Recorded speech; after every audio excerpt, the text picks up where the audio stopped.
Ang mga alagang hayop ay nagbibigay saya at companionship sa maraming pet lovers.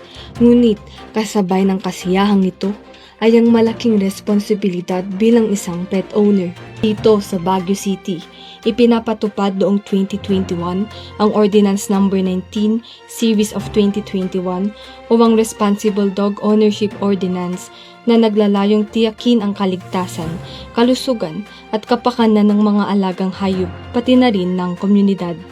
Ngayong Rabies Awareness Month, pinaalalahanan ng City Veterinary and Agriculture Office o CIVAO at City Health Services Office o CHSO ang mga pet owners tungkol sa kanilang responsibilidad sa pag-aalaga ng kanilang pets tulad na lamang ng mga programa sa libreng kapon.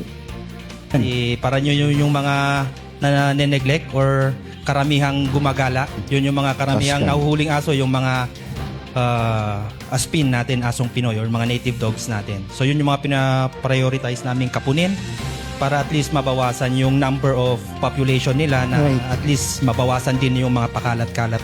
Ayon kina Doc Wilson at Doc Hinden, mahalagang pagrerehistro ng mga pets, rabies vaccination, microchipping o dog tag at responsableng pag-aalaga, pati ang pag-abili ng mga serbisyong libre tulad na lamang ng bakuna at kapon.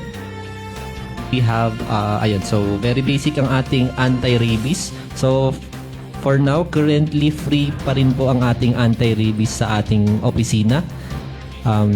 Meron tayong kapon or neutering services din po. Ayon naman sa CHSO, importanteng pag-isipang mabuti ng isang individual kung siya ba ay may kapasidad at sapat na oras sa pag-aalaga ng hayop. Dapat responsible pet ownership po ang nasa utak natin. Kung hindi natin kayang mag-alaga, wag na lang po. Dahil sa patuloy na pagdami ng populasyon ng mga aso at pusa at sa ilang pagkakataon ng pagpapabaya sa kanila, dumarami rin ang mga gala sa pampublikong lugar.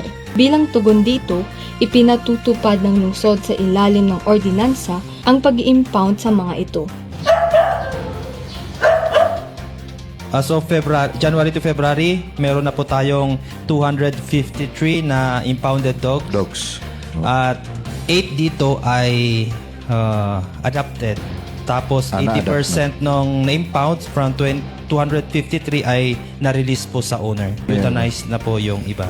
Nananawagan ng CIVAO sa mga pet owners na alagaan lamang ang bilang ng pets na kaya nilang bigyan ng sapat na pangangalaga. Para naman sa mga pet lovers na naghahanap ng pets, maaari silang mag-adopt mula sa impound site ng lungsod, basta't dumaan lamang sa mga kinakailangang proseso ng pag-a-adopt. Adoption po ng dog is dapat first, ready for adoption or available for adoption yung nakita nyong aso sa pound.